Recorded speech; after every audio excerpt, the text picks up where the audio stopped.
समझ में आ गया कि नहीं? हम लोग तो ऐसे यूट्यूब पर कभी कभी ना एक मीटिंग, मतलब हम लोग चाहें तो किसी दूसरे से हम लोग बात कर लेते हैं, इजी हो जाता है। तो हम एक बार सोचे इन सब की मेंटेलिटी चेक करते हैं कि कैसा है मेंटेलिटी। तो कह रहा था खान सर आप कुछ भी कहो लेकिन हम कश्मीर लेके रहेंगे। यार तुमको कैसे बताएं, हिजड़े कभी बाप नहीं बन सकते हैं। अब सपना देखना है तो देखो, मना थोड़े करेंगे। बताए, हम लोग ट्रेन में जाते हैं तो 250 रुपया का चप्पल सीधाने रख के सोते हैं, ना तो पंखवा पे रख के बांध देते हैं लोग। और जब जब आंख खुलता है सबसे पहले चप्पल। बाप यार, भारत वाले 250 का चप्पल नहीं छोड़ सकते, कश्मीर छोड़ेंगे? बात करता है आप, अजीब हाल है आप। इन लोगों को कश्मीर चाहिए। बात जब भी ये कश्मीर की बोलते हैं, उन्हें कहो तुम्हारा जो बांग्लादेश था कम से कम उसे तो संभाल लेते, अपना घर संभालिए नहीं रहा, दुनिया में राज करेंगे। यहाँ पे हमारे पास फौज है।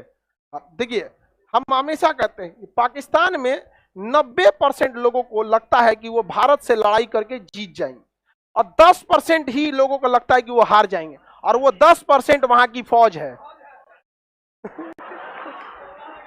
समझ रहे हो?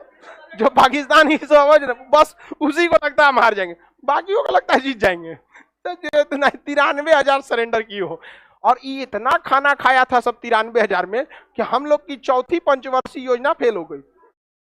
93,000 को खाना खिलाइएगा, औरच के खाता था सब एकदम दबा के। यहाँ पे वहां पे पता नहीं कौन कौन चीज का खाना खिलाता होगा सभी सबको। हम लोग का अनाज खत्म हो गया, बाद में इन सबको छोड़ा गया, ये जानवर सबको भगा, इसको यहाँ पे भगा दिया गया वहां पे, तो बांग्लादेश बन गया। आज बांग्लादेश देखिए बेहतरीन हो गया। और उस समय भारत का साथ दिया थे शेख मुजीबुर रहमान। पाकिस्तान ने शेख मुजीबुर रहमान की पूरी फैमिली को मरवा दिया।